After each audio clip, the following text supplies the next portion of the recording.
नमस्कार साथियों, स्वागत अभिनंदन आप सभी का काव्य चौपाल में। और जैसा पहले से ही आप सबको पता है, काव्य चौपाल एक स्वरचित काव्य पाठ प्रतियोगिता लेकर आया है और एक लंबे समय से इसका इंतजार आप सभी को था, मैं जानता हूं। और इस इंतजार का आखिरकार यहाँ पर समापन हो चुका है। आज से हम इस स्वरचित काव्य पाठ प्रतियोगिता को आरंभ कर रहे हैं। ये हमारा प्रथम संस्करण है और प्रथम चरण चल रहा है। मैं आप सभी साथियों को बता दूं, कुछ 5 चरणों में हमारी ये प्रतियोगिता रहेगी। प्रथम चरण को भी हमने, चूंकि हमारे साथ 64 प्रतिभागी हैं, इस चीज को ध्यान में रखते हुए हमने इसे 13 भागों में बांटा है। और जब ये 13 भाग हमारे पूर्ण हो जाएंगे तो उसमें से हमें 30 जो प्रतिभागी प्राप्त होंगे उनको हम अगले चरण में, यानी कि द्वितीय चरण में लेकर जाएंगे। तो स्वागत करते हैं आप सभी का, आप सभी का अभिनंदन करते हैं। एक नई यात्रा का आरंभ, एक नई यात्रा का शुभारंभ हम कहेंगे। और शुभारंभ जब भी होता है तो माँ की वंदना के साथ होता है, माँ के स्तवन के साथ होता है।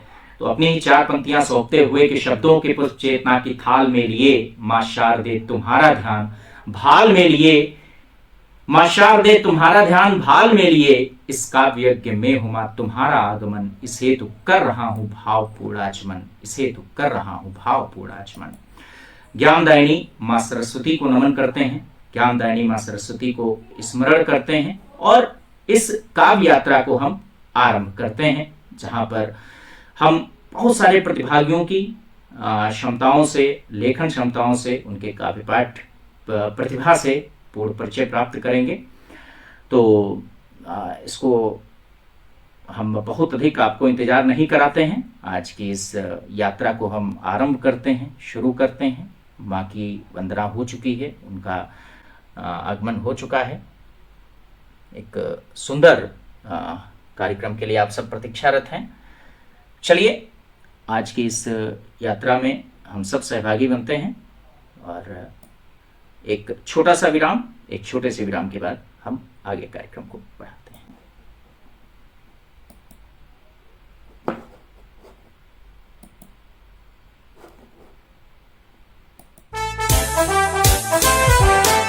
लाइफ में हो जो रेडियो जंक्शन, फिर दिल बोले no more tension. Radio junction, no more tension. Radio junction, no more tension.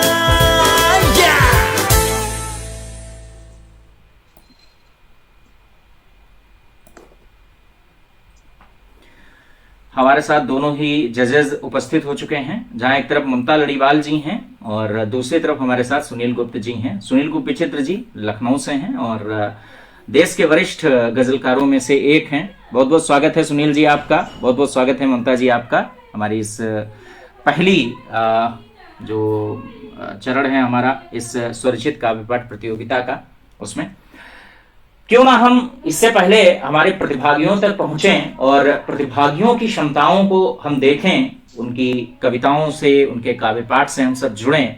एक एक रचना आप दोनों की भी हो जाए ताकि एक सुंदर सा माहौल इस कार्यक्रम को प्राप्त हो सके। सबसे पहले हम चाहेंगे ममता जी हमारे साथ हैं। ममता जी हैं आप?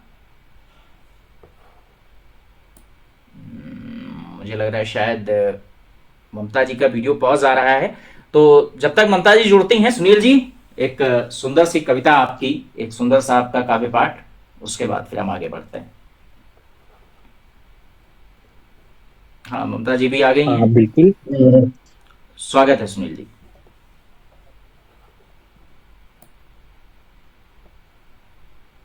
तो आज काव्य चौपाल के इस सारस्वत कार्यक्रम में मैं अपने सभी मित्रों का स्वागत करता हूं, सभी प्रतिभागियों का स्वागत करता हूं।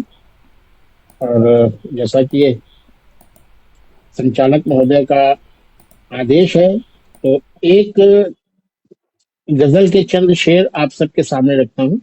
देखिए, अगर गजल है तो मैं सोच रहा हूँ एक गजल के जो शेर हैं उस गजल पे ही बात कहूँ, गजल में ही गजल की बात कहूँ। तो देखें, गजल के लिए मतलब पेश है कि ख्याल रखो सजा के थोड़ा, ख्याल रखो सजा के थोड़ा, गजल कहो गुनगुना के थोड़ा, ख्याल रखो सजा के थोड़ा, गजल कहो गुनगुना के थोड़ा, और बहर पे उतरेंगे शेर सारे, बहर पे उतरेंगे शेर सारे, कहे गए हैं जो गा के थोड़ा, बहर पे उतरेंगे शेर सारे, कहे गए हैं जो गा के थोड़ा। और ये शेर देखिएगा, बहुत जरूरी है ये ख्याल रखना गजल में हम्म। कि सवाल उला में जो उठाओ, सवाल उला में जो उठाओ, जवाब देना हटा के थोड़ा, क्या बात। सवाल उला में जो उठाओ, जवाब देना हटा के थोड़ा, और रदीफ खिल के महक उठेगा, हम्म। रदीफ खिल के महक उठेगा, चला सको जो निभा के थोड़ा, रदीफ खुल के महक उठेगा, चला सको जो निभा के थोड़ा। और ये हम मक्ते का शेर देखें कि प्रणाम उनको विचित्र का है, हम्म। प्रणाम उनको विचित्र का है, गए जो उसको सिखा के थोड़ा, प्रणाम उनको विचित्र का है, गए जो उसको सिखा के थोड़ा, ख्याल रखो सजा के थोड़ा, गजल कहो गुनगुना के थोड़ा, गजल कहो गुनगुना के थोड़ा। बहुत बहुत शुक्रिया। शेर से क्या कोशिश की गई कि गजल कैसे कही जाए ये बताने की। तो माइक वापस राहुल जी के पास। बहुत ही खूबसूरत सर। अ, आनंद आ गया, इतनी खूबसूरत गजल, इतना सुंदर अंदाज आपका।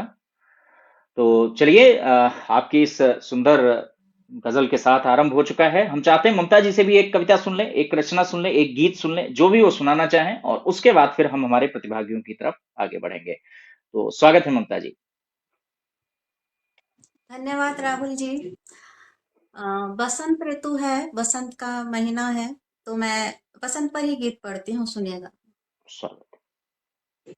पुष्पों ने खोला अधरों को, पुष्पों ने खोला अधरों को, डाले गल बहिया हार हुई, आया जब ऋतुराज झूम कर, हर्षित कलियां रतनार हुई, क्या बात। पुष्पों ने खोला अधरों को।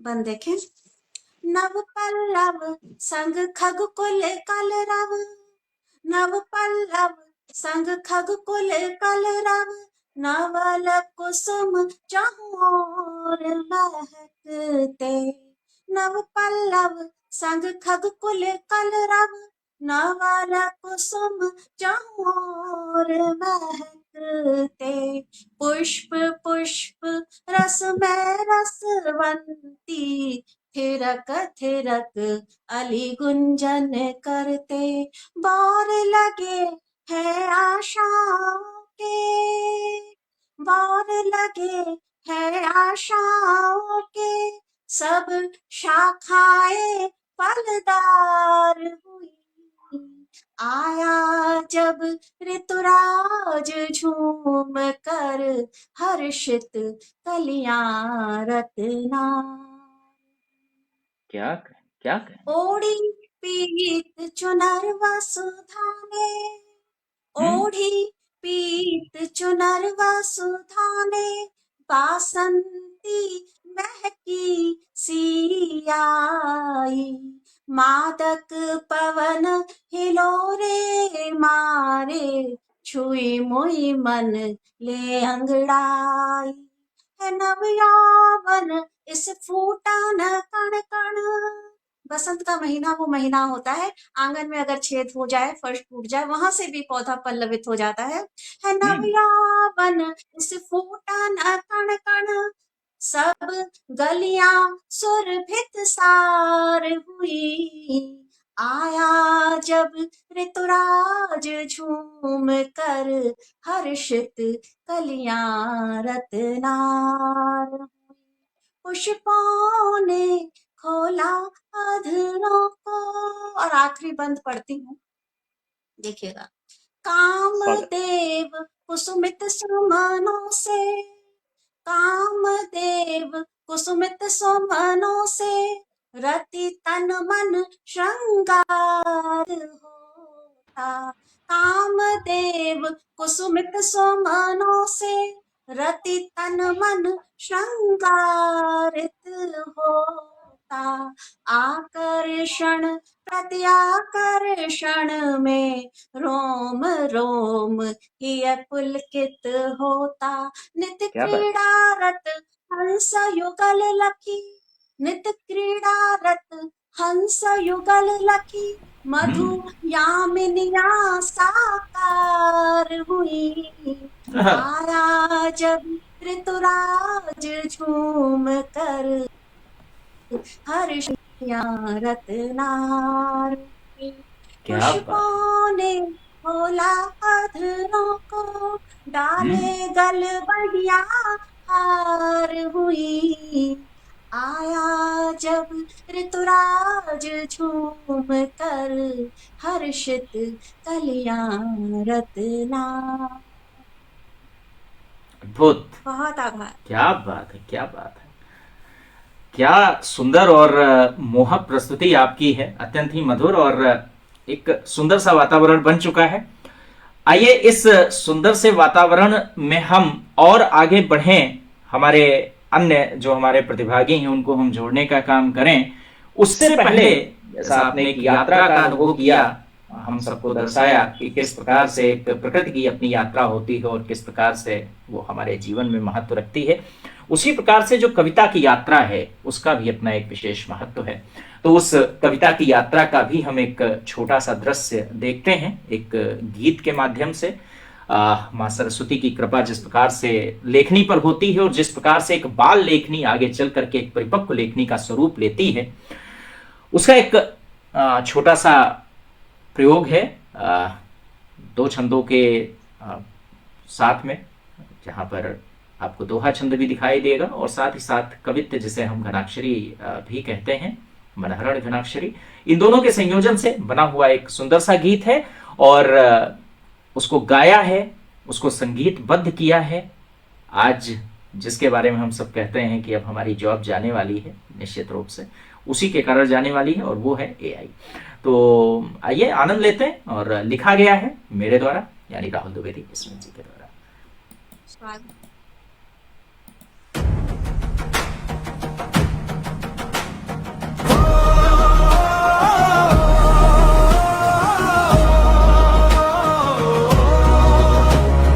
बाल लेखनी को कहाँ मिला कभी विस्तार, शब्दों का सुंदर गठन, भावों का आकार। शब्द शून्य भाव शून्य काव्य का प्रभाव शून्य, मूलमती कविता से दूर भागने लगी। एक दिन शारदे का नाम लिख जादू की भाव समीधा से यज्ञ माँ का ढालने लगी। छंद का समस्त ज्ञान काव्य गीत का विधान लेखनी न जानती थी किंतु जानने लगी। शब्द शब्द वीणा के ही तार बन गूंज उठे, मातु शारदा जो कंठ में विराजने लगी। माँ वाणी के स्नेह से हुआ जब संचार, स्वतः प्रस्फुटित हो उठे कविता में उद्गार। बाल लेखनी को मिली प्रेरणा अनुकूल, पंक्ति पंक्ति भावना का माग मागने लगी। मन के विचार आत्मबोध से निहार, आज ममता पुनीत प्रेम राग छेड़ने लगी। नन्ही नन्ही उंगलियों की छुअन मिली और कविता भी साथ साथ खेल खेलने लगी। लेखनी के साथ रूप को बदल रूपसी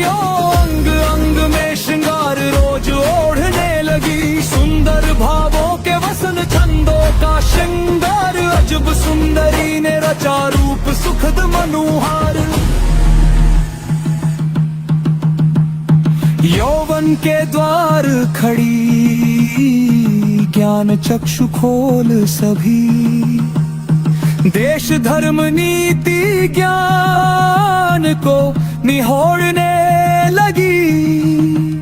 सत्य में असत्य और धर्म में अधर्म रूप को समाज देश हित में विचारने लगी।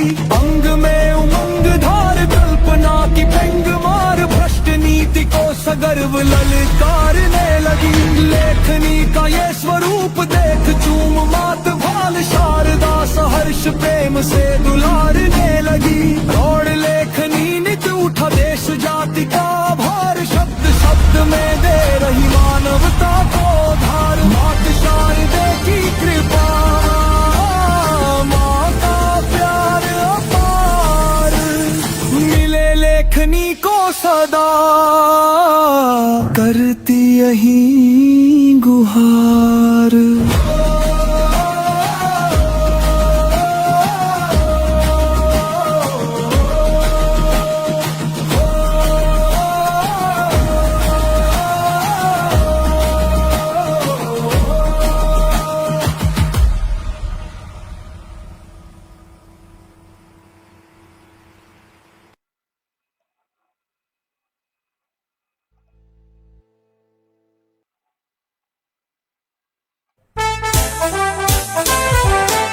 लाइफ में हो जो रेडियो जंक्शन, फिर दिल बोले no more tension. Radio junction, no more tension. Radio junction, no more tension.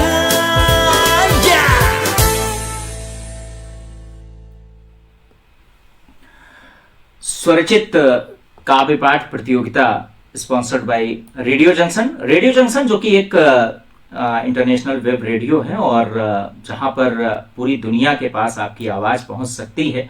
मैं हमारे सभी दर्शकों को बता दूं कि इस प्रतियोगिता में जो अंतिम चरण में पहुंचे हुए प्रतिभागी होंगे उन सभी को रेडियो जंक्शन यानी कि जो एक अंतर्राष्ट्रीय वेब रेडियो है उस पर जाने का भी सुअवसर मिलेगा। इसके लिए बहुत बहुत धन्यवाद देते हैं हमारे रेडियो जंक्शन को। और चलिए एक यात्रा हमने देखी, लेखनी की यात्रा किस प्रकार से आगे बढ़ती है और परिपक्वता की तरफ पहुंचती है।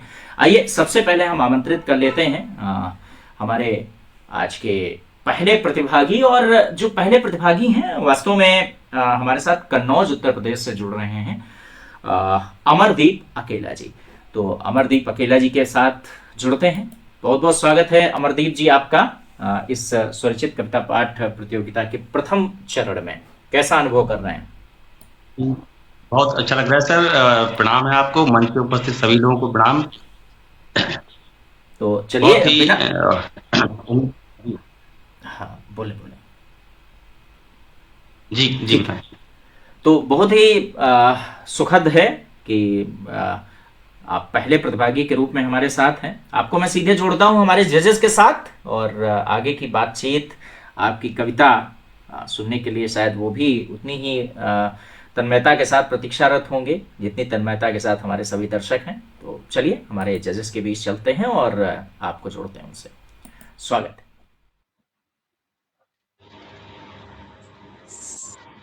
नमस्कार अकेला जी। जी प्रणाम प्रणाम प्रणाम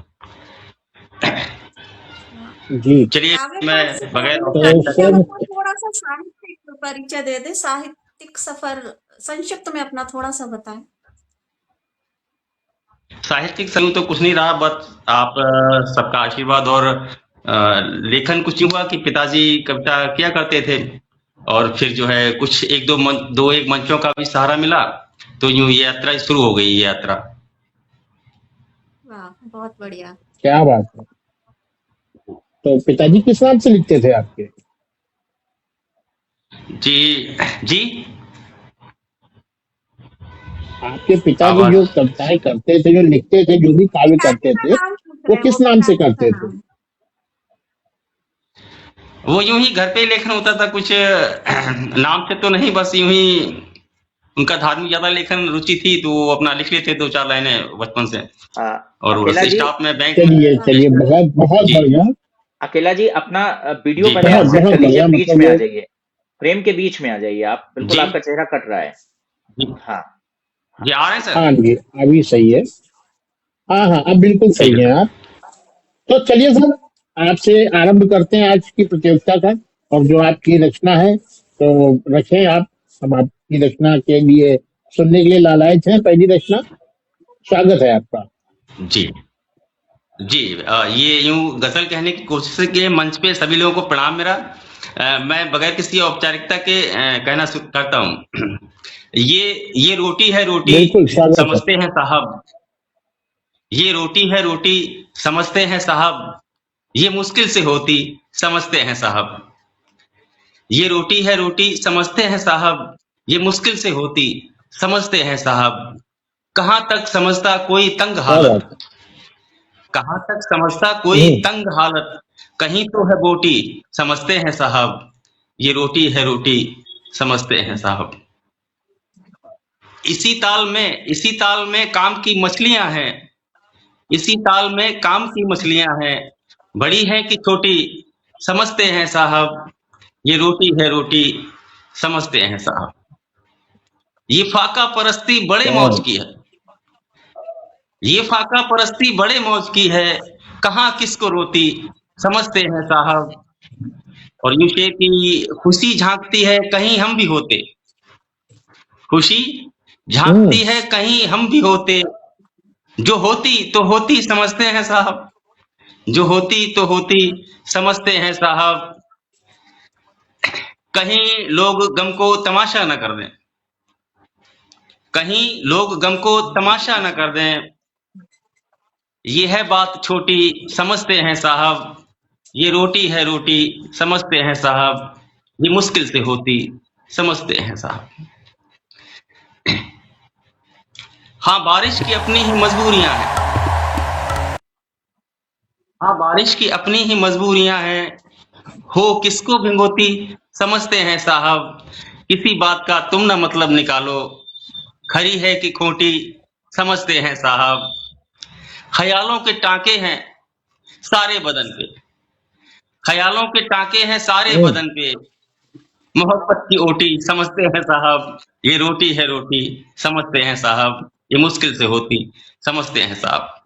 समझते हैं साहब। क्या बात है।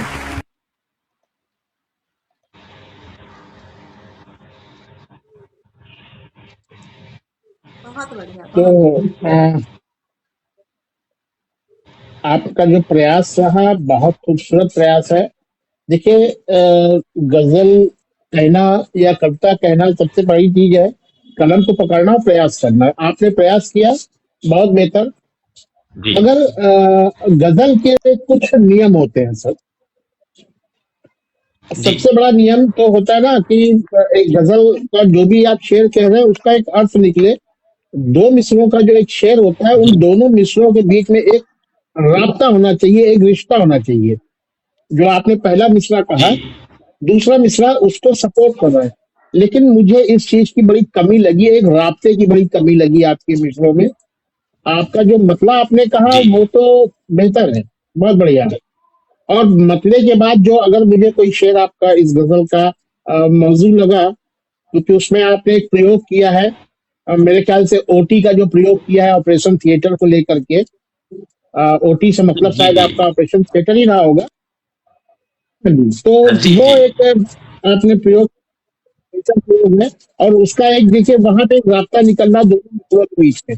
उसके अलावा काफिया का बड़ा डिस्टर्ब है इसमें। आप जब मतलब पढ़ते हैं तो जी जी उसमें काफिया आ रहा है ई, ठीक है सर। जी और बाकी के आगे के जो शेर है उनमें कुछ शेरों में ओटी की बंदिश है और कुछ शेरों में ओटी की बंदिश है। तो ये जी जी सारी चीजें गजल के लिए सही नहीं है। तो लेकिन आपने बहुत जी बेहतर प्रयास किया है। और मैं चाहूँ आप अगर गजल के विधा में ही आगे बढ़ना चाहते तो आपको अभी काफी मेहनत की जरूरत है। आप इस अध्ययन करें, सलाहें जी लें। जिस आप जब भी कुछ लिखें तो जरूर अपनी गजल और सुनेंगे, वो आपके अंदर बहुत बेहतर है। और आप बहुत बेहतर गजल कहेंगे जी आने वाले समय में। ये जी और बहुत बहुत बहुत बहुत धन्यवाद आपका। जी बहुत बहुत धन्यवाद, बहुत बहुत धन्यवाद। मुझे मैं अपने ख्याल मुझे रखिए। अकीला जी आपकी गजल बहुत अच्छी लगी। जैसा सुनील जी ने कहा कि कहीं कहीं राब्ते की दोनों मिसरों में कमी थी, रब्त की कमी थी, वो कुछ शेर में है। और बाकी आपका प्रयास बहुत ही अच्छा था और मैं आपको बहुत बधाई दूँ। जी धन्यवाद आपको।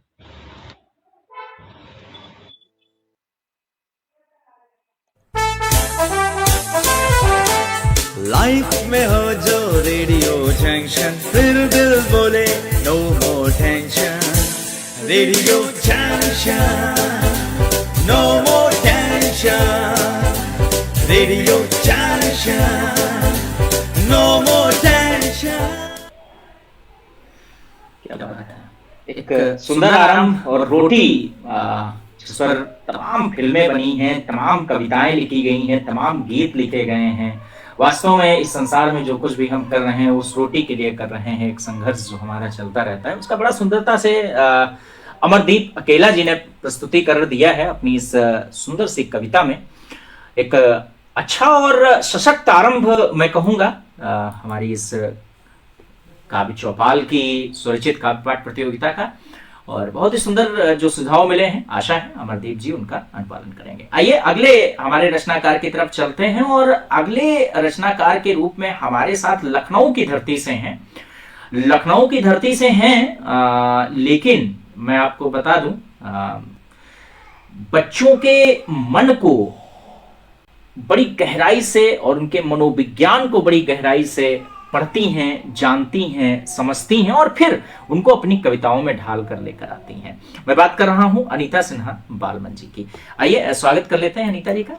अनीता जी बहुत बहुत स्वागत, अभिनंदन आपका। जी बहुत बहुत बहुत तो बहुत धन्यवाद आपका। कैसा लग रहा है आपको इस हमारे प्रयास के विषय में? सर्वप्रथम आप बताएं कैसा महसूस कर रही हैं इस काव्य चौपाल के बहुत अच्छा महसूस कर रहे हैं हाँ जी राहुल तो जी, बहुत अच्छा लग रहा हमको। आप इस चौपाल से जोड़ने के लिए बहुत बहुत हार्दिक धन्यवाद आपका करना चाहती हूँ। चलिए हमारे लिए भी बड़ा सुखद है। और आपने जैसा अपने नाम के आगे भी लिखा है अनीता सिन्हा बालमन, तो इस बालमन के पीछे की भी कोई कहानी है क्या? इससे पहले मैं जजेस के पास चलूं, मैं जान लेना चाहता हूँ। बड़ा प्यारा नाम लग रहा है बालमन, बहुत मुश्किल से सुनने को मिलता है, लेकिन जब भी सुनते हैं ना अंदर से हृदय खिल उठता है, मन खिल उठता है। तो आपको बताएं, एक डॉक्टर हैं उन्नाव के, उन्होंने ये बच्चों की कविताओं को सुन के उन्होंने हमको टाइटल दिया बालमन। अच्छा। तो हमने कहा, उन्होंने कहा कि अगर अच्छा लगे तो आप लगाइए। हमने कहा बहुत अच्छा लग रहा है। तब से हमने बालमन लगाना शुरू कर दिया और ये अब हर जगह लिखने लगे हैं अनीता सिन्हा बालमन। चलिए फिर आपके माध्यम से उस बाल मन की संवेदनाओं को जानने का प्रयास करते हैं। हमारे जजेस के पास चलते हैं, ममता लड़ीवाल जी और सुनील गुप्त विचित्र जी, तो जुड़ते हैं आपको उनसे। बहुत बहुत स्वागत है अनीता जी। अनीता जी जी अनीता जी, नमस्कार। सबसे पहले तो आप बताएं कि आप कहाँ से जुड़ी हैं, कहाँ से हैं आप? हम लखनऊ से ही हैं, लखनऊ से जुड़े हुए हैं। अच्छा अच्छा, बहुत स्वागत है। आप भी कैमरा थोड़ा सेट कर ले, कैमरा आपका कट रहा है, थोड़ा सा कैमरे का एंगल सही कर ले। हाँ हाँ, बस बस इसी एंगल पे।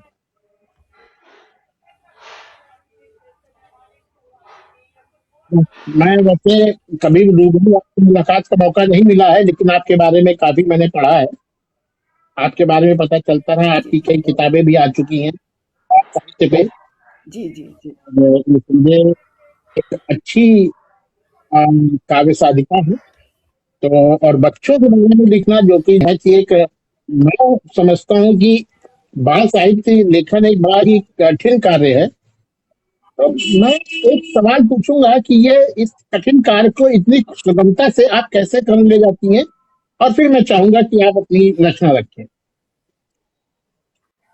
जी, पहले हमारे पिताजी जब नहीं रहे तो हम मतलब हम लोग के ऊपर जैसे लगा कि बहुत बड़ी परेशानी आई और बहुत हम लोग दुख में डूब गए। तो पिताजी के ऊपर लिखने लगे, तो हम हर समय लिखते थे और रोते थे। तो किसी ने कहा कि देखिए, बच्चों के लिए कोई नहीं लिखता है, आप बच्चों के लिए लिखिए, तो आप खुश भी रहेंगी और बच्चों को एक रास्ता दिखाएंगी। तो फिर हमने अपने को उस तरफ मोड़ लिया, फिर बच्चों से क्या जुड़ गए और बच्चों को समझने की कोशिश करने लगे कि बच्चे क्या चाहते हैं, क्या करना चाहते हैं, क्या देखना चाहते हैं, उनकी दुनिया कैसी होती है। फिर बच्चों में अपने को हमने ढाल दिया, फिर बच्चों के लिए लिखने लगे। बहुत बढ़िया किया आपने। बहुत बहुत। तो चलिए, स्वागत। अब आपके इस अनुभव से हम रूबरू हुए हैं, आपकी रचना से भी रूबरू होने का समय आ गया है। मैं चाहूंगा कि आप अपनी रचना का पाठ शुरू करें। माँ शारदे को नमन। आप सबको सादर नमन करते हुए मैं अपनी एक जी। बच्चों की कविता तो बहुत छोटी होती है, तो मैं प्रस्तुत करती हूँ। नहीं है मुस्लिम, नहीं है मुस्लिम, नहीं है हिंदू, हम नहीं सिख ईसाई हैं। नहीं है मुस्लिम, नहीं है हिंदू, हम नहीं सिख ईसाई हैं।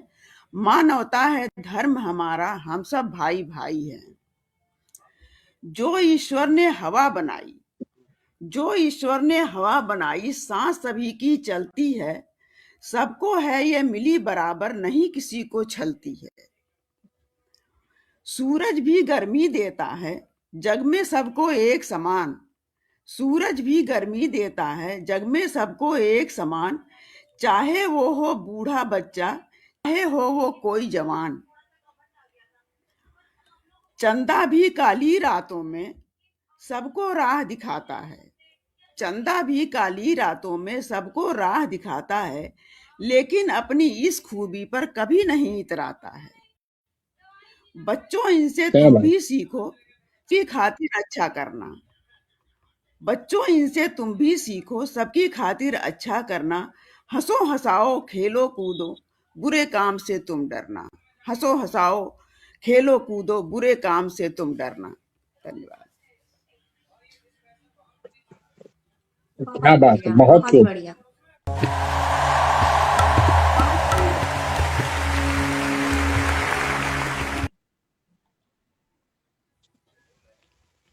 मैं चाहूंगा बहुत कि ही इस सुंदर बार संदेश ममता आपने।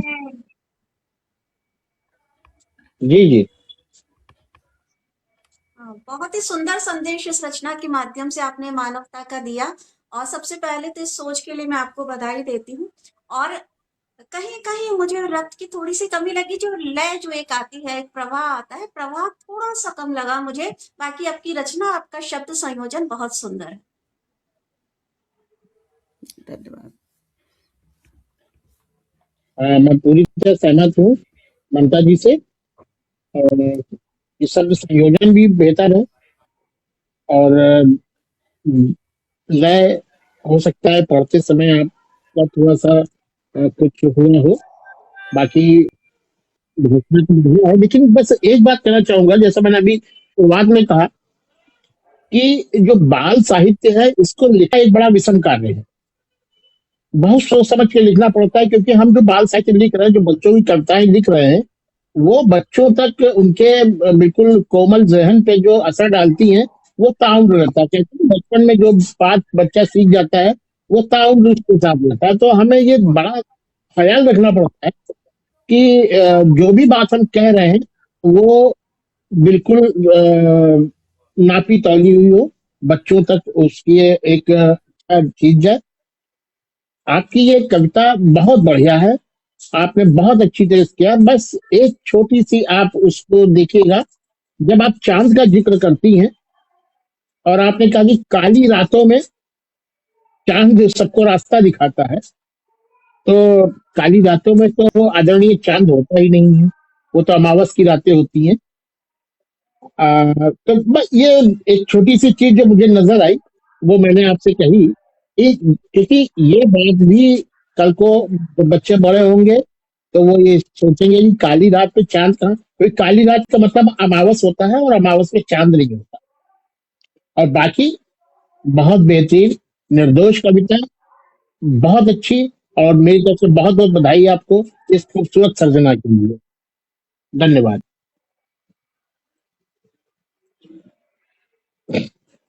जी रितवाला जी, ममता जी, कुछ और बात करना चाहेंगे आप? नहीं, बस ठीक है। अब चलिए, अगले प्रतिभागी को आप बुलाएं। तो चलिए फिर हम आगे बढ़ते हैं। और बड़ा ही सुंदर, जैसा सुनील जी ने भी कहा कि बच्चों का मन बड़ा ही कोमल होता है, और कोमल मन तक बड़े से बड़ा संदेश हमें पहुंचाना होता है। बड़ी ही कोमलता के साथ आपने अपनी कविता हम सबके बीच रखी है नीता जी, बहुत बहुत धन्यवाद आपका। एक निवेदन हमारे सभी प्रतिभागियों से रहेगा। मैंने जैसा पहले भी निवेदन किया था, जब भी आप जुड़ें तो अपने मोबाइल को एक जगह सेट कर दें, मोबाइल को हिलाएं नहीं, क्योंकि जिस रेशियो में हम आपको सेट करते हैं, अगर इधर उधर होता है तो उससे फिर आपका डिस्टरबेंस होता है और आप फ्रेम पे नहीं आ पाते हैं। काव्य पाठ करते समय अगर आपका चेहरा ही नहीं आएगा तो उसका आनंद कई गुना कम हो जाता है। और कविता पाठ का जो सबसे प्रथम, या कविता पाठ हो, अभिनय हो, आप कुछ भी कर रहे हैं तो उसका सबसे जो मुख्य आधार होता है वो ये होता है कि आप हमेशा कैमरे को फेस करें। अगर आप कैमरे को फेस नहीं करोगे तो फिर आधा जो उसका इम्पैक्ट होता है, उसका प्रभाव होता है, वो कम हो जाता है। तो मेरा निवेदन रहेगा सभी साथियों से कि कैमरे को एक जगह सेट करके आप बिल्कुल बीच के फ्रेम में रहें। खैर, एक बड़ा ही सुंदर सफर चल रहा है हमारा। इतनी सुंदर सुंदर कविताएं, फिर वो चाहे रोटी पे हो या बच्चों पर हो, बड़ा ही सुंदर एक माहौल है। आगे चलते हैं और हमारे अगले प्रतिभागी के पास हम पहुंचते हैं। लेकिन उससे पहले हम एक छोटा सा विराम ले लेते हैं और फिर हमारे अगले प्रतिभागी से जुड़ते हैं।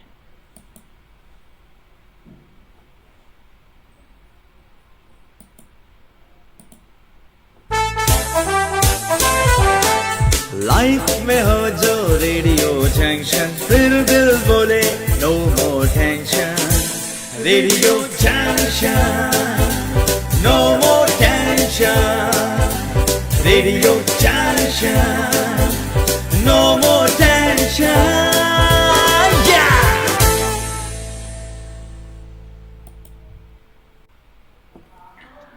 हमारे साथ हमारे अगले प्रतिभागी के रूप में जुड़ गई हैं ऋतुबाला रस्तोगी जी। और ऋतुबाला रस्तोगी जी बिजनौर उत्तर प्रदेश से हैं हमारे साथ, और इतनी दूर से हमारे साथ जुड़ रही हैं। हालांकि हैं उत्तर प्रदेश में ही, लेकिन फिर भी अगर लखनऊ से बिजनौर का सफर देखा जाए, थोड़ा लंबा सफर है। तो कैसा लग रहा है ऋतुबाला जी? बड़ी विषम स्थितियों में आप हमारे साथ जुड़ पाई अच्छा हैं। लग रहा है जुड़ के। बहुत अच्छा लग रहा है मुझे जुड़ के। बहुत मार्गदर्शन भी मिल रहा है हमें जजों का, और आपका प्रोग्राम बहुत अच्छा है। पहली बार इसमें जुड़ रहे हैं तो अनुभव अच्छा है, बहुत सुंदर। चलिए, ये हमारी कहीं ना कहीं सफलता है, और आप सबकी सफलता है कि आपको ये कार्यक्रम अच्छा लग रहा है।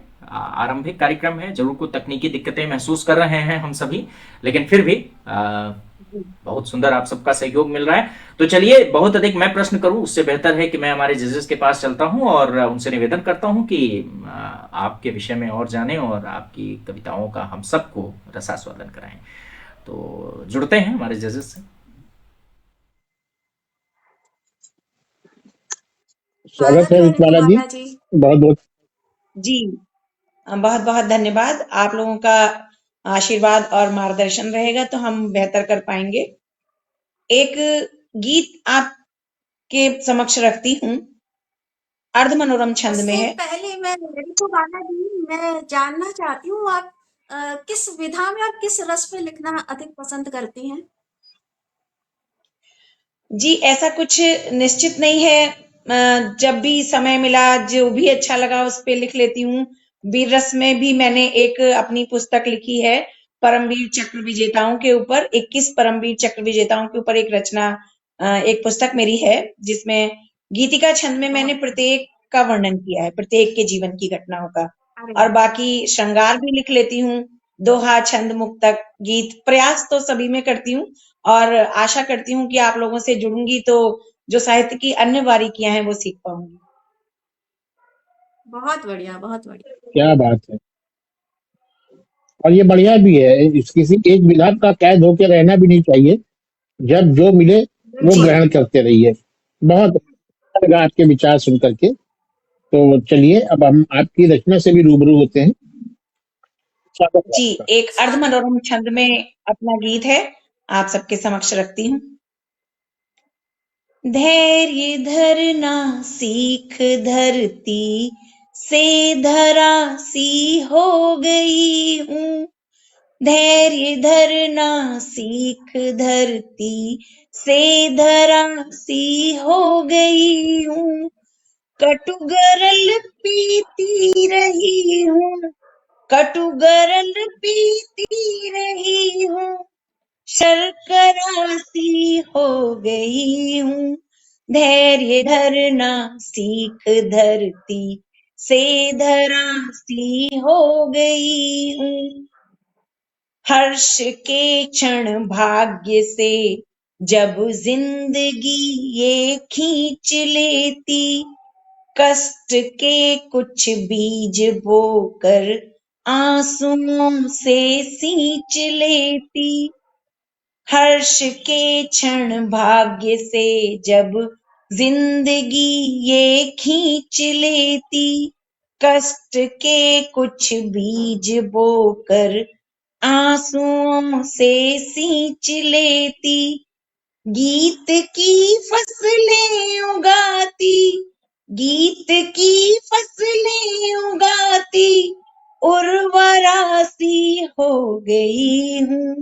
धैर्य धरना हाँ, सीख धरती से धरा सी हो गई हूँ। दूसरा बंद। हो घृणा के भाव या फिर प्रेम की वे चिट्ठियां हों, मान के माणिक मिले अपमान की या गिट्टियां हो घृणा के भाव या फिर प्रेम की वे चिट्ठियां हो, मान के माणिक मिले अपमान की या गिट्टियां हो। सब छिपा कर मैं हृदय में, सब छिपा कर मैं हृदय में कंदरासी हो गई हूँ। धैर्य धरना क्या बात। सीख धरती से धरा सी हो गई हूँ। अंतिम बंद। था कभी स्वागत। कोमल कमल सा जो हृदय अति सौम्य सुंदर, चोट सह कर पत्थरों की बन चुका है आज पत्थर। था कभी कोमल कमल सा जो हृदय अति सौम्य सुंदर, चोट सह कर पत्थरों की बन चुका है आज पत्थर। जीर्ण होना अब असंभव, जीर्ण होना अब असंभव, निर्जरा सी हो गई हूँ। धैर्य धरना हाँ, सीख धरती से धरा सी हो गई हूँ। कटुगरल पीती रही हूँ, कटुगरल पीती रही हूँ, शर्करा सी हो गई हूँ। धैर्य धरना सीख धरती से धरा सी हो गई हूँ। क्या कहने हैं, बहुत वाह। सुंदर, बहुत सुंदर, बहुत सुंदर।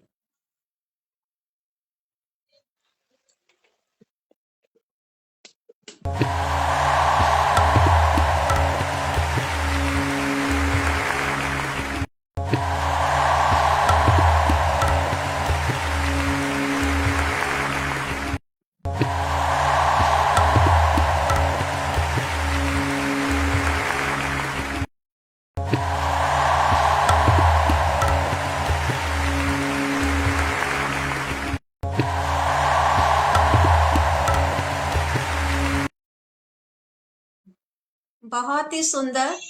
जितना मधुर आपका कंठ है, उतना ही सुंदर आपने गीत प्रस्तुत किया है।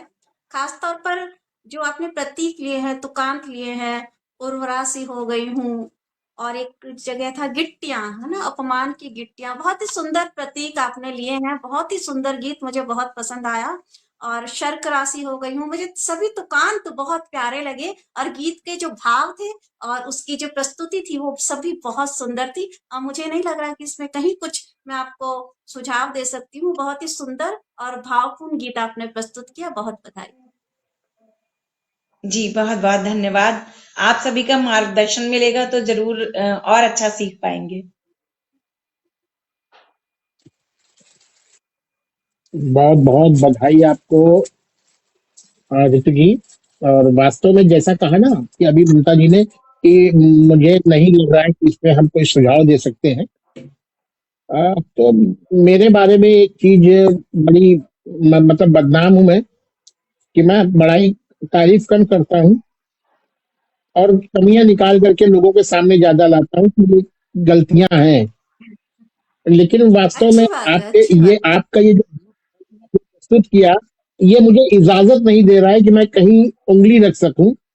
बड़ा निर्दोष सा गीत है आपका और बहुत प्यारा गीत है। आपने जो पहली पंक्ति में ही जो अनुप्रास की छटा बिखेरी है वो काबिले तारीफ है।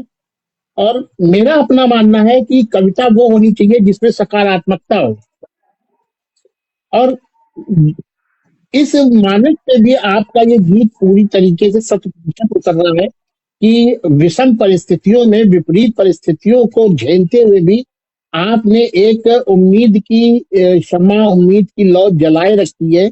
वो आपके गीत से बिल्कुल स्पष्ट आ रहा है। उर्वरा सी हो गई हूँ, सरकरा सी हो गई हूँ, ये जितने भी प्रतीक आपने दिए सब सकारात्मक जो दृष्टिगत कर रहे हैं उन्हीं को सब इशारा कर रहे हैं। और बहुत प्यारा गीत है। और मैं चाहूंगा कि ऐसे ही और भी खूबसूरत गीतों से हमारा परिचय होता रहे आपके माध्यम से, आपकी रचनाओं से। बहुत बहुत बधाई, बहुत बहुत धन्यवाद। बहुत-बहुत धन्यवाद। असल में इस गीत के विषय में ज़रा-सी एक एक पंक्ति कहना चाहूँगी कि जब मैंने इसके जी, सारे तुकांत ढूँढ लिए और लास्ट वाली पंक्ति के लिए, लास्ट वाले बंद के लिए मुझे कोई अच्छा-सा नहीं मिल रहा था कि मैं कौन-सा रखूँ कि जीर्ण भी हो जाए और जीर्ण ना भी हो। उसका मतलब उलट लेना था। तो जीर्ण होना अब असंभव, निर्जरा सी हो गई हूँ। तो ये मुझे बड़ा मुश्किल लगा थोड़ा-सा ढूँढना, लेकिन मैं ढूँढ पाई। बहुत बहुत मुझे हाँ, आपके नहीं नहीं, तुकांत, बहुत गीत तो बहुत अच्छा है ही, लेकिन मुझे आपके जो तुकांत है वो वाकई में मेहनत दिख रही है आपकी। वो मुझे बहुत खास तौर पे पसंद आया।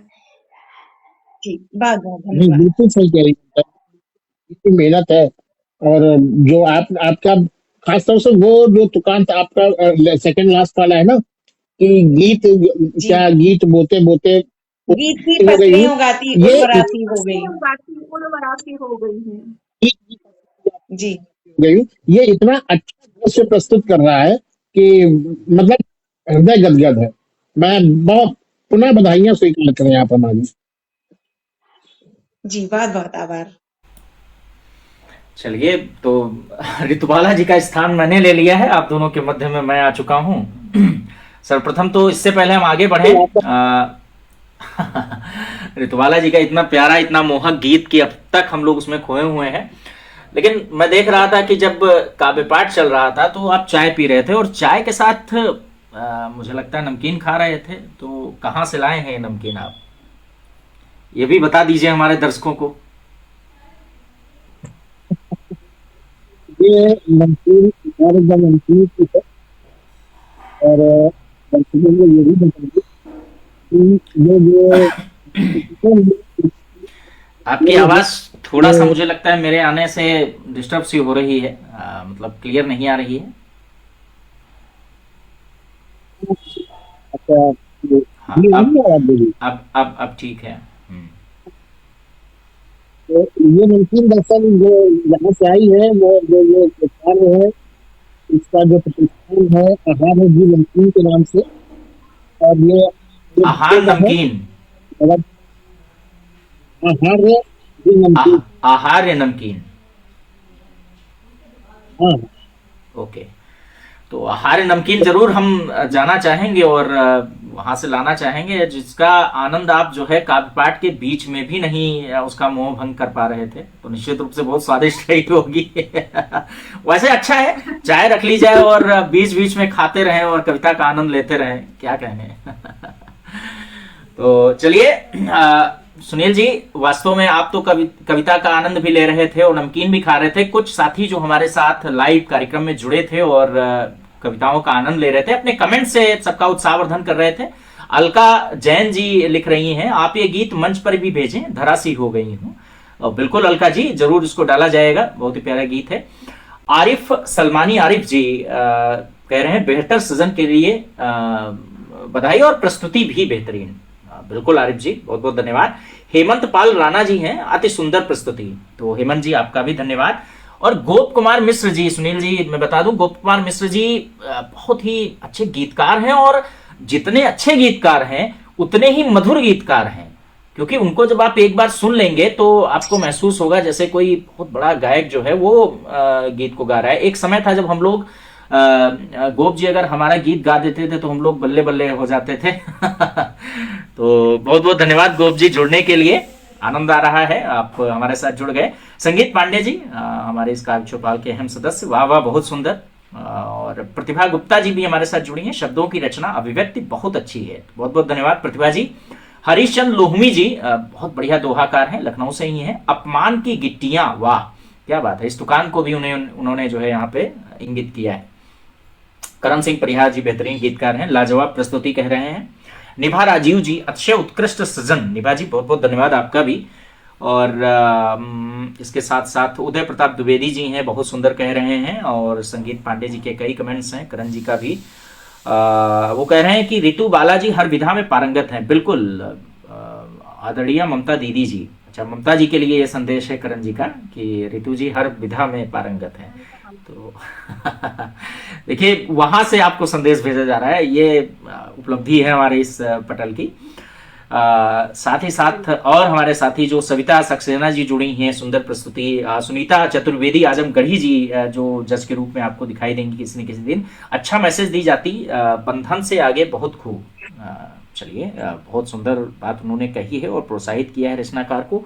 वरुण तिवारी जी हैं, उमेश चौबे जी हैं, आप सभी प्रोत्साहन दे रहे हैं। CS ढेक जी हैं, प्रदीप कुमार जी हैं, बेहतरीन गीतकार हैं। हमारी जो स्वरचित लेखन प्रतियोगी कार्यशाला है, चौपाल कार्यशाला, उसके जो द्वितीय अंक था उसके आप संचालक थे और चौपाल गौरव रह चुके हैं, हमारे पहले चौपाल गौरव इस कार्यशाला के। साथ ही साथ और भी बहुत सारे कमेंट्स हमें दिखाई दे रहे हैं, मैं कोशिश कर रहा हूं ज्यादा से ज्यादा लोगों को।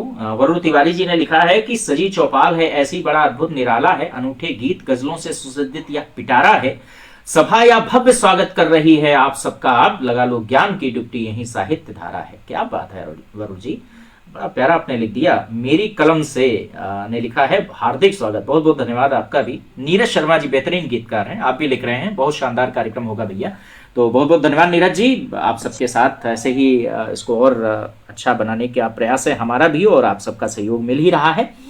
सुनील जी, अब हमारे साथ दो प्रतिभागी बचे हैं, अंशु रस्तोगी जी। अंशु रस्तोगी जी का शायद जो गीत है वो या उनकी रचना है वो तैयार नहीं है, इसलिए वो हमारे साथ जुड़ नहीं पाई हैं।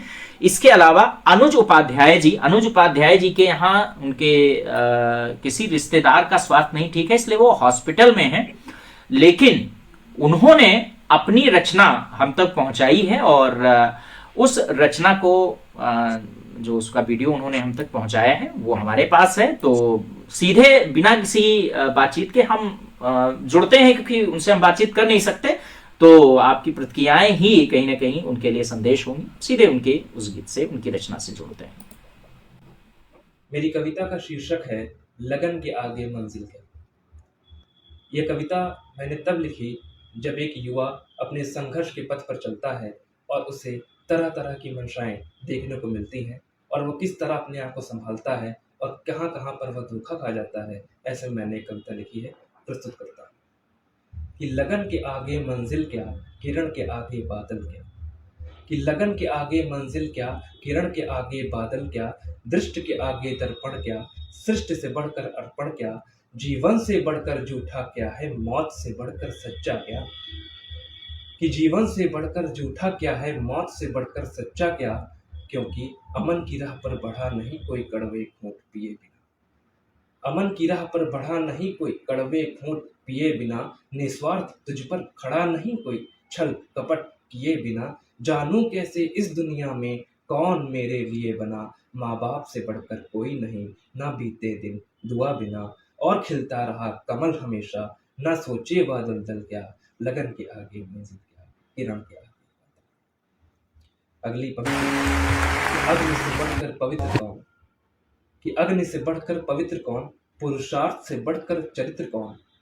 कि अग्नि से बढ़कर पवित्र कौन, पुरुषार्थ से बढ़कर चरित्र कौन, विवेक से बढ़कर मित्र कौन, मानवता से बढ़कर धर्म कौन, सत्कर्म से बढ़कर कर्म कौन। लेकिन धूमिल गगन के धुंध पवन में एक युवा कहाँ पर धोखा खाता है कि धूमिल गगन के धुंध पवन में कल्पना में खोया जो, यथार्थ को आघात समझ बेपनाह है सोया जो। इतना सोया कल्पना में, इतना सोया कल्पना में, असल से दूर हुआ है वो, धन धर्म सम्मान से बिछड़ फूट कर रोया वो। अधिक सोचने वाली है जो वर्तमान की पीढ़ी हो। यह एक गंभीर समस्या है कि अधिक सोचने वाली है जो वर्तमान की पीढ़ी हो, पर कठिन प्रयत्न मांगती है जो कीर्तिमान की सीढ़ी हो। और संकल्प की ताकत कभी न सोचे, यह मुश्किल नामुमकिन क्या, लगन के आगे मंजिल क्या, किरण के आगे बादल क्या। जो जल्द विलक वो निकल, एक युवा को क्या क्या मिलता है, हमें क्या क्या मिलता है?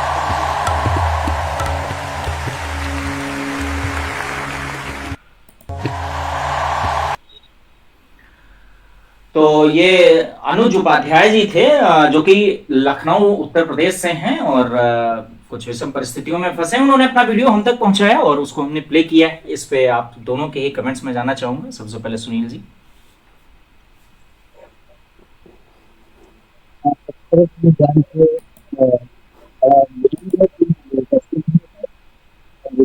आपकी आवाज स्पष्ट नहीं आ रही सुनील जी।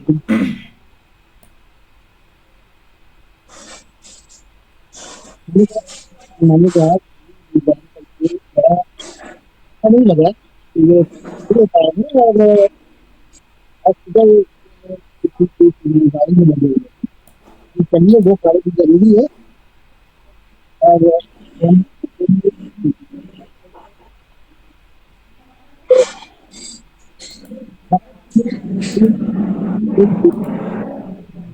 बिल्कुल क्लियर आवाज नहीं है सुनील जी, आपकी आवाज बिल्कुल भी क्लियर नहीं है। चलिए ममता जी आप अपना कमेंट रखें। सुनील जी एक बार पुनः आप लेफ्ट होकर के फिर से आ जाइए, हो सकता है कुछ टेक्निकल इशू। जी ममता जी। मुझे ये रचना बहुत पसंद आई। इसमें एक जिज्ञासु प्रवृत्ति झलक रही है। इंसान के मन में कई सवाल आते हैं और बहुत सी बातें वो जानना चाहता है। तो इस रचना के माध्यम से कि लगन के आगे मंजिल क्या, किरण के आगे बादल क्या, जितने भी सवाल उन्होंने किए हैं कुछ जवाब भी उन्होंने दिए हैं। तो उनकी जो जिज्ञासु प्रवृत्ति है जो हर इंसान में कहीं ना कहीं किसी में छुपी होती है, किसी में मुखर होती है। तो इस रचना के माध्यम जो जिज्ञासु प्रवृत्ति है वो मुखर होकर सामने आ रही है। और बहुत सी बातों को उन्होंने चरित्र की बात की है, पुरुषार्थ की बात की है, अमन की राह पर अमन की बात की है और बहुत सकारात्मक सोच को लेते हुए उन्होंने कविता का सृजन किया है। और उनका हालांकि ये मीटर में नहीं है लेकिन उनका जो पढ़ने का जो प्रस्तुति का जो तरीका था वो बहुत अच्छा था। प्रवाह में ना होते हुए भी बिल्कुल उन्होंने प्रवाह में ही उसको पढ़ा है। तो मुझे व्यक्तिगत तौर पर उनका जो विषय वस्तु है उसकी जो गहराई है रचना की वो बहुत पसंद आई। उनकी जिज्ञासु प्रवृत्ति बहुत अच्छी लगी। और मैं साथ ही शुभकामनाएं देती हूँ उनके जो भी परिचित बीमार हैं वो जल्द ठीक हो जाए, उन्हें शुभकामनाएं। ठीक है गुप्ता जी। अब मेरी आवाज आ रही क्लियर? बिल्कुल क्लियर। हाँ बिल्कुल। उनके अंदर देखिए अभी 9 रचनाकार हैं, उदीयमान रचनाकार हैं। तो निसंदेह उनके अंदर एक बहुत कुछ वो कहना चाह रहे हैं, मगर उस बहुत कुछ कहने के लिए उनको एक दिशा पकड़नी पड़ेगी, उनको एक विधा भी पकड़नी पड़ेगी कि किस विधा में कौन सी बात हम कहें। इनकी आज की इस जो रचना मैंने सुनी तो उसमें मैं ये निश्चित नहीं कर पा रहा हूँ कि उन्होंने छंदबद्ध कविता कहने की कोशिश की है, छंद मुक्त, क्योंकि केवल तुकांत मिला देने से, केवल काफिये मिलाने से कविता नहीं होती है, और इसके लिए अभी उन्हें बहुत परिश्रम की जरूरत है। दूसरे, मेरा मानना यह है कि कविता को की लंबाई पे ज्यादा ध्यान ना दें। मुझे लगता है अनुज जी ने कविता की लंबाई पे ज्यादा ध्यान दिया है कि वो कितनी लंबी हो सकती है। वो कविता की गुणवत्ता पे ध्यान दे। कविता दो, अब हम और क्या कह सकते हैं, बस उनको इसी बात से समझाया जा सकता है कि ये जो हमारा सबसे छोटा छंद है दोहा, 4 चरणों और 2 पंक्तियों का छंद एक पूरा काव्य कहा जाता है। तो जरूरी है कि जो भाव आप कह रहे हो सुपुष्ट हो, उनमें संप्रेषणीयता हो, और आप थोड़ा सा विधाओं पे, थोड़ा सा किसी एक विधा को पकड़ के गीत कहना चाहते गीत कहें, घनाक्षरी कहना चाहते घनाक्षरी कहें, गजल कहना चाहते गजल कहें, किसी एक विधा में पारंगत हो, अपनी बात को कहें, उस पर परिश्रम करें, फिर अन्य विधाओं की तरफ आए।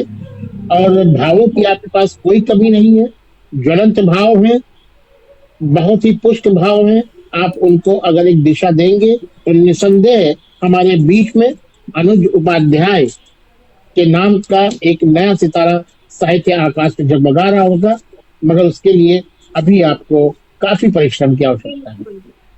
जी बिल्कुल। राहुल जी। ये अगर विधाओं में थोड़ा सा अगर ये मेहनत करें, मीटर में और ये छंद में अगर कहने की प्रयास करें, ये बहुत अच्छे कवि साबित होंगे। इनकी जो लेखनी है उसकी गहराई मुझे दिखाई दे रही है, तो ये वाकई में बहुत अच्छा अपना भविष्य उज्जवल कर सकते। बिल्कुल। और विषम परिस्थितियों में भी इन्होंने वीडियो बनाकर हम तक पहुंचाया। ये उनकी जीवटता दिखाता है कि किस प्रकार वो गंभीरता से लेते हैं चीज़ों को। तो चलिए, आज का जो हमारा ये कार्यक्रम रहा, इसमें 4 प्रतिभागी हमारे बीच उपस्थित रहे। एक प्रतिभागी जो कि अंशु रस्तोगी जी थी, लखनऊ से थी, हमारे साथ नहीं जुड़ पाई, लेकिन चारों का काव्य पाठ अच्छा लगा। चलते चलते एक बहुत ही संक्षिप्त आप दोनों की टिप्पणी, और फिर हम इस आज के कार्यक्रम को विराम की तरफ ले चलेंगे। सबसे पहले ममता जी। बहुत आभार राहुल जी। सबसे पहले तो इस इतनी सुंदर कार्यक्रम से जोड़ने के लिए बहुत आभार। काव्य चौपाल बहुत अच्छा कार्य कर रही है, और जो प्रतियोगिता आपने इस पटल पर आयोजित की है, जो अभी कई दिन तक चलने वाली है, कई खंडों में चलने वाली है, तो नवरचनाकारों के लिए बहुत अच्छा मौका है अपने आप को प्रस्तुत करने का, और इस साहित्यिक क्षेत्र में अपनी पहचान बनाने का। और यहाँ चूंकि सुनील जी जैसे विद्वान मौजूद हैं, राहुल जी आप स्वयं बहुत सक्षम हैं, और भी अन्य जो भी जज आएंगे वो सब अपने सुझाव देंगे, तो परिष्कृत होने का बहुत अच्छा मौका है। और काव्य चौपाल हमेशा से बिना भेदभाव के नए और वरिष्ठ रचनाकारों को जो साथ लेकर चलता है, और इस प्रतियोगिता में भी दिख रहा है कि नए और वरिष्ठ दोनों कवियों को, रचनाकारों को जोड़ा जा रहा है, चाहे वो जज के माध्यम से हो, चाहे वो प्रतियोगी के माध्यम से हो। तो मैं काव्य चौपाल को शुभकामनाएं देती हूँ कि ऐसे अनेकानेक कार्यक्रम वो करते आए हैं, जैसे कि दोहा, अभी आपने एक कार्यशाला चलाई थी दोहा की, और अभी पिछले शनिवार दिनों में एक मिसरा भी दिया था। शनिवार जी, रविवार ये हमारा शनिवार कार्यक्रम रविवार रहता है, चौपाल कार्यशाला नाम से। अलग अलग छंद प्रत्येक शनिवार को दिए जाते हैं, जी, सुबह तो 8 बजे वाकई से। में साहित्यिक क्षेत्र में काव्य चौपाल बहुत अच्छा कार्य कर रहा है, और मैं शुभकामनाएं देती हूँ। बहुत बहुत धन्यवाद ममता जी। Sunil ji, closing comments. हाँ, सबसे पहले तो मैं ममता जी का शुक्रिया अदा करूंगा कि उन्होंने अपने इतने व्यस्ततम अपने क्या कहते हैं शेड्यूल में से एक समय निकाला हम लोगों के लिए, और यहाँ बहुत अच्छे अच्छे निर्णय दिए। दूसरी चीज, मैं अपने जो प्रतिभागी आज पढ़ के जा चुके हैं, और जो प्रतिभागी आगे आने वाले एपिसोड्स में आएंगे वो पढ़ेंगे, उनको एक संदेश ही देना चाहूंगा कि ये काव्य चौपाल का मंच है। यहाँ सीधी सबसे पहला जो नियम है वो है कि कविता की बेहतरी, कविता को ऊंचाइयों तक ले जाना, और अगर कहीं पे किसी की कविता में कोई कमी है तो उसको इंगित करना हमारा प्रथम प्रयास है। तो और मैं यही कहना चाहूंगा कि अगर कभी कोई भी निर्णायक आपको अगर टोक रहा है तो आप उसको बहुत ही खुले मन से स्वीकार करें और उसको दूर करने की कोशिश करें। बाद में भले ही आप उन्हीं से बाद में ऑनलाइन सब मिलेंगे ही, आप उनसे पूछ सकते हो, उनसे भी सलाह ले सकते हो, आपके लोगों से सलाह ले। तो जो भी कविता, उसके अलावा जो भी कविता आप मंच पे पढ़ने के लिए प्रस्तुत कर रहे हैं, तो मेरी उनको ये राय रहेगी कि कम से कम एक बार तो वो कविता किसी जानकार से जचवा करके पढ़ें। ये बहुत जरूरी है किसी भी विधा को। और जैसा कि अब हम लोगों के समय पे तो गुरु शिष्य परंपरा चलती थी, आजकल इसका तो बड़ा क्षरण हो चुका है, कोई गुरु नहीं है, कोई शिष्य नहीं है। लेकिन हम लोगों का जो एक समय था कि हम लोग कोई कविता, कोई भी रचना तभी प्रस्तुत करते थे जब तक अपने अग्रजों को दिखा करके उनसे सहमति नहीं ले देते थे, और वो ये नहीं कह देते कि नहीं जाओ पढ़ो इसको, हमारी नजर में ये निर्दोष है, अब अगर कोई दोष होगा तो सुनने वाला स्वयं बताएगा। तो ये है, तो ये कविता की बेहतरी के लिए ये बड़े अच्छे उपाय हैं। यहाँ पर उसी परंपरा को जीवित करने की एक छोटी सी पहल है। हालांकि यहाँ कोई गुरु नहीं है, कोई शिष्य नहीं है, यहाँ सब विद्यार्थी हैं, सब समान है। मगर जिसको भी कोई कमी नजर आती है तो वो अगर वो टोकता है तो उसे अन्यथा ना ले, क्योंकि मैंने देखा है कि जो रचनाकार होते हैं बड़े नाजुक मिजाज होते हैं और बड़े जिद्दी स्वभाव के भी होते हैं, कभी कभी बुरा भी मान जाते हैं।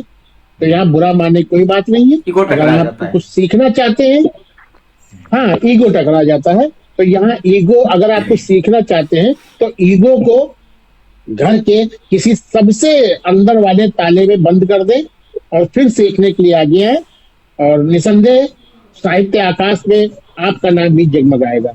तो और ये जो सारस्वत कार्यक्रम आप कर रहे हो, जिसकी आपने पूरी रूपरेखा तैयार की, इसके लिए तो आप विशेष बधाई के पात्र हैं, और मैं आपको बहुत बहुत बधाई देता हूँ इसकी पूरी रूपरेखा निर्धारित करने में, इसको पूरा संचालित करने में, और पूरी तरीके से जो आज पटल पे हम दर्शकों के बीच में उपस्थित हैं, ये सारी मेहनत, सारा परिश्रम राहुल जी का है, और राहुल जी इसके लिए विशेष बधाई के पात्र हैं, और मैं उन्हें हृदय से बधाई देता हूँ, बहुत बहुत बधाई देता हूँ जी। राहुल जी बहुत बहुत धन्यवाद आपका। राहुल की बात आई है तो मैं एक बात जरूर जोड़ना चाहती हूँ।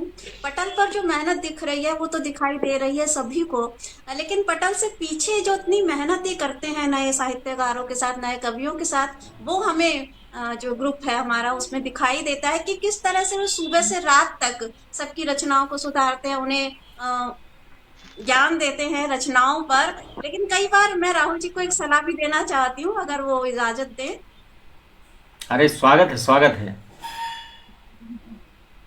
हाँ, कई बार मुझे लगता है कि डांट दिया हो जैसे नए रचनाकार को, इस तरह की मुझे कई बार फीलिंग आती है, तो थोड़ा सा प्यार से आप समझा दें। अरे इसके लिए आप हैं और अन्य हमारे साथी उसमें जुड़े हुए हैं ना। देखिए 100% में से 99% लोग तो ऐसे हैं ना जो बड़ी मृदुलता से, बड़ी मधुरता से कार्य करते हैं। एक व्यक्ति तो होना चाहिए ना जो थोड़ा कठोरता से बात करे। अब जैसे सुनील जी ने कहा ना कि भाई यहाँ पर जो टोका जाता है या कहा जाता है तो आपके भले के लिए कहा जाता है। उसका कारण ये है ना कि भाई अगर किसी भी प्लेटफॉर्म पर आप देखें तो 99% ऐसे ग्रुप चल रहे हैं, 99% ऐसे मंच चल रहे हैं जो केवल और केवल वाहवाही दे रहे हैं। तो 1% अगर कहीं से आपको कुछ सुधारात्मक संदेश मिल रहा है तो उसको ग्रहण करना चाहिए, लेना चाहिए। आपका सुझाव अच्छा है, लेकिन मैं सोचती हूँ एक आदमी सुबह से शाम तक औरों के लिए लगा हुआ है, और ममता जी दिखाई देती है। और ममता जी मैं आपको बता दूं, इसके लिए मैंने धीरज श्रीवास्तव जी को मैंने क्या हमारे सुनील जी ने और हम सब ने जो है अधिकृत कर रखा है कि जितनी मिठाई है वो बांटेंगे और नीम है, बबूल है, ये सब बांटने का काम हम लोग करेंगे। तो वो जिम्मेदारी उनकी है। तो खैर चलिए, बहुत बहुत धन्यवाद। और बाकी सुनील जी और आप दोनों, आपका भी बहुत बहुत धन्यवाद। सच पूछिए तो आप लोगों की ये विराट हृदयता है, विशाल हृदयता। जो विशाल हृदय वाले होते हैं ना, वो अपना क्रेडिट लेने की बजाय सब कुछ किसी और को न्यौछावर कर देने का भाव रखते हैं। ये आप दोनों का दिखाई दिया जो आपने मुझे दे दिया। खैर चलिए, ये देखिए कुछ कमेंट्स और मैं पढ़ लेता हूं, फिर मैं सीधे विराम की तरफ चलता हूं। प्रतिभा गुप्ता जी लिख रही है, मैं भी काव्य चौपाल में कुछ लिखना चाहती हूँ, शनिवार रविवार मुझे पता नहीं चलता है, कृपया मुझे बताइएगा। शनिवार रविवार तो सबको पता चलता है मुझे लगता है। ममता जी, शनिवार रविवार पता नहीं चलता है क्या? अरे प्रतिभा जी जुड़िए आप इसमें।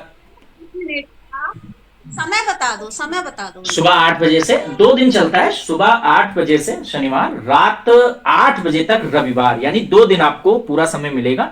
जो भी छंद दिया जाएगा उसी छंद पर आपको लिखना है, एक एक करके युग में लिखने, यानी एक शेर अगर है तो शेर, अन्यथा छंद है तो एक छंद, इस तरह से। और फिर उसके बाद लिखते जाइए। प्रतिभा जी को कहिए कि वो सबसे पहले काव्य चौपाल को फॉलो कर लें। हाँ, फॉलो कर लें और पिन पोस्ट पर आपको पोस्ट मिल जाएगी, ढूंढना नहीं पड़ेगा। शनिवार को 8 बजे आप देखोगे तो पिन पोस्ट पर ही आपको हमारी पोस्ट लगी हुई दिखाई देगी। वरुण जी धन्यवाद दे रहे हैं, तो वरुण जी आपका भी धन्यवाद है। सविता जी बिल्कुल सही कह रहे हैं, ठीक है। अलका जैन जी सुंदर आयोजन। दिनेश कुजमनपुरी जी भी हमारे साथ जुड़ गए हैं, बहुत सुंदर कार्यक्रम, हार्दिक बधाई। डॉक्टर अमरेंद्र वर्मा जी ममता जी का स्वागत कर रहे हैं, क्या बात है, तो बहुत बहुत धन्यवाद अमरेंद्र जी। सुलेखा मिश्रा जी भी ममता जी का स्वागत कर रही हैं, क्या बात है, सभी लोग ममता जी का स्वागत कर रहे हैं। और स्नेहलता पांडे जी लिख रही हैं, स्नेहलता पांडे जी का भी बड़ा सहयोग है इस जो हमारी कार्यशाला के आयोजन में, बहुत सारे प्रतिभागी उन्होंने हमारे साथ जोड़े हैं। तो स्नेहलता जी आपका भी बहुत बहुत आभार। और वो भी बधाई दे रही हैं एक सुंदर आरंभ की, तो आपको भी बधाई। वास्तव में स्नेहलता जी आपका भी कार्यक्रम है, हम सबका कार्यक्रम है। अभय एस पांडे वशिष्ठ जी लिख रहे हैं, बहुत सुंदर कार्यक्रम, हालांकि मैं विलंब से जुड़ सका, बिल्कुल ये शिकायत है आपसे, आप विलंब से जुड़े हैं, आरंभ से जुड़िएगा अगली बार से। आरिफ सलमानी जी लिख रहे हैं, हर कलम की कलमकारी में ही ज्योति है, जो चारों ओर दिखलाए वही कलमकार है, क्या बात है, बहुत अच्छा भाव है आरिफ जी, धन्यवाद आपका। और ऐसे बहुत सारे, अभय एस पांडे जी क्या बात है। स्नेहलता जी लिख रही है, माँ बाप से बढ़कर कोई नहीं, बेहद उम्दा, ओके। तो ये सब कुछ कमेंट्स हैं। जो भी साथी हमारे साथ जुड़े उनका हम बहुत बहुत धन्यवाद देते हैं। साथ ही साथ जो साथी हमारे साथ आज के इस कार्यक्रम में रहे, सर्वप्रथम ममता लड़ीवाल जी और सुनील गुप्त विचित्र जी का विशेष आभार, जिन्होंने इतनी सुंदरता के साथ सभी की बारीकियां लोगों को समझाई हैं। और निश्चित रूप से उन्होंने अपना निर्णय निश्चित रूप से नोट कर लिया होगा। और यह निर्णय हम अभी नहीं देंगे, बल्कि जब पहला चरण हमारा संपन्न हो जाएगा उसके बाद हम 30 जो चयनित रचनाकार हैं उनको हम सामने लाएंगे। अमरदीप अकेला जी हमारे साथ कन्नौज उत्तर प्रदेश से जुड़े, आपका भी धन्यवाद। अंशु रस्तोगी जुड़ नहीं सकी लखनऊ से, लेकिन आपका भी धन्यवाद हमारे साथ जुड़ने के लिए। ऋतुबाला रस्तोगी जी बिजनौर से, जिन्होंने बेहतरीन रचना पढ़ी। अनिता सिन्हा बालमन जी लखनऊ से हमारे साथ जुड़ी। अनुज पांडे जी जो जुड़ नहीं पाए लेकिन अपनी रचना उन्होंने भेजी और बड़ी सुंदर रचना थी, आपका भी बहुत बहुत धन्यवाद। तो आज इस हमारी स्वरचित काव्य पाठ प्रतियोगिता का हम यहीं पर विराम ले रहे हैं। एक बार और सुनील जी बता दीजिए कि कहाँ की दाल मोट आप खा रहे थे, अगर किसी को खानी है तो कहाँ जाए, और उसके बाद फिर हम विराम की तरफ चलते हैं। देखिए, ये दाल मोट अगर आपको खानी है तो आपको लखनऊ आना पड़ेगा। Lucknow LDA colony, Kanpur road, sector D1, market S2 और शॉप नंबर 1, आहार नमकीन के नाम से आपको वहां पे ये प्रतिष्ठान मिलेगा। और बिल्कुल आइए, स्वागत है आप सभी का।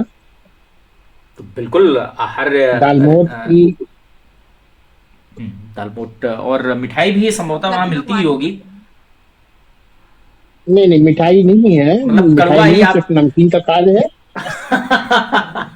नहीं, देखिए, मीठा क्या है ना कि मीठा बांट करके आजकल कई किसी को शर्करा की बीमारी हो रही है, कुछ हो रही है, तो एक पुरानी कहानी भी याद आ जाती है हमें कि राजा पूछता था अपनी बेटियों से, हमको कितना प्यार करती हो बिटिया, एक सब कहती थी चीनी बराबर, एक ने कहा नमक के बराबर। तो ये सारी चीजें ना जो मुझे नमक की ओर ज्यादा ले जाती हैं, और नमक के बारे में कई चीजें प्रचलित हैं, अच्छी प्रचलित है। तो मेरा ख्याल है कि इंसान को नमकीन के साथ में रहनी चाहिए, क्योंकि मिठाई ज्यादा दिन नहीं चलती है, नमकीन रिश्ते भी बहुत दिन तक चलते हैं। और नमकीन को तो इंसान बिल्कुल नमकीन खाए व्यक्ति और आहार्य नमकीन पर जाए, नमकीन खाए और मिठाई अपने वचनों में, अपने स्वभाव में लेकर आए, मृदुता लेकर आए। चाय के साथ नमकीन का भी आनंद ले। आज विराम ले रहे हैं। वाणी में भी मधुरता लेकर आए। हाँ बिल्कुल बिल्कुल, वाणी और स्वभाव में मृदुता लेकर आए, मैंने बोला। तो वो चाय के साथ आ जाएगी, चाय जुड़ी है ना, चाय के साथ ही तो नमकीन आएगी। तो चलिए सभी का धन्यवाद। अगले एपिसोड में जुड़ना ना भूलें हमसे। 17 तारीख को हम पुनः आपके बीच होंगे और शाम 6 बजे से अगले हमारे 5 प्रतिभागियों के साथ। सुनील जी रहेंगे हमारे साथ और एक और जज हमारे साथ रहेंगे। ममता जी पुनः हमारे बीच किसी न किसी दिन जरूर उपस्थित होगी और पुनः अपने जजमेंट से लोगों को लाभान्वित करेंगी। तो आप सभी का पुनः धन्यवाद। लाइफ में हो जो रेडियो जंक्शन, फिर दिल बोले no more tension. Radio junction, no more tension. Radio junction.